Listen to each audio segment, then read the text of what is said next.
He's been gone for about 3 weeks. He's been in Colombia trying to save the last spotted panda. How'd that go? Didn't go too well. All right, well, at least you have these 3 mount techniques to help you out.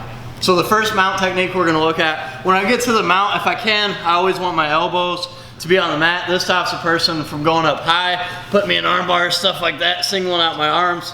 So if I can, I wanna wiggle to get to this position. Our elbows are gonna be tucked in, we're gonna turn, use your knee to push the person out. If you have to, grab for just a second and place it to make your ramp.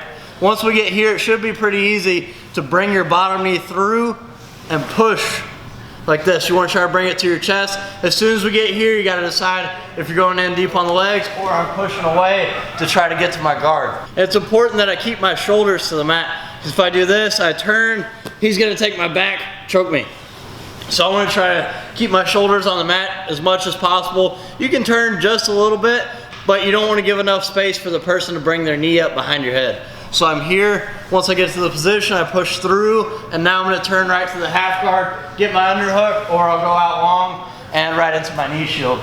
The next one that we're gonna look at, and this one works really well, if the person's like trying to hug the head, stay it tight, I wanna take both of my hands on the hips, and what I'm trying to do is lock my arms out straight. So when I get here, I push to the side, I get my arms locked out straight like this, and now I can wiggle myself just by doing hip escapes to get out. Most of the time you'll end up in a butterfly guard position. If you can, you're gonna try to get all the way to the full guard.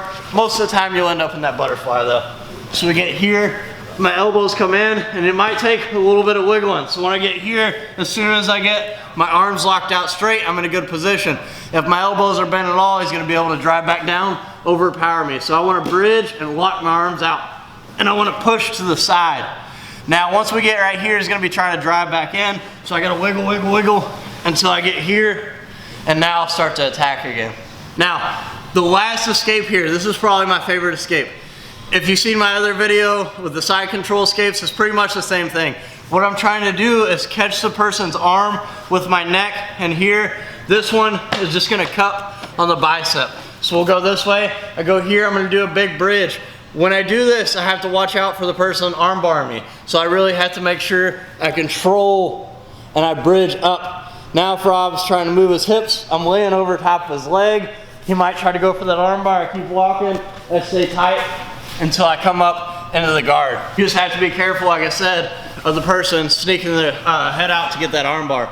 So I go here, I push away to create some space, and I'm pretty much just trying to put the person into like a Kimura key. When we get here, as long as I keep bridging and walking all the way over top of the head, try to go for that armbar. So we get here, he can't get his hips over. If I keep my head to the mat, keep driving through, and then we're in a good position. So one more time on that.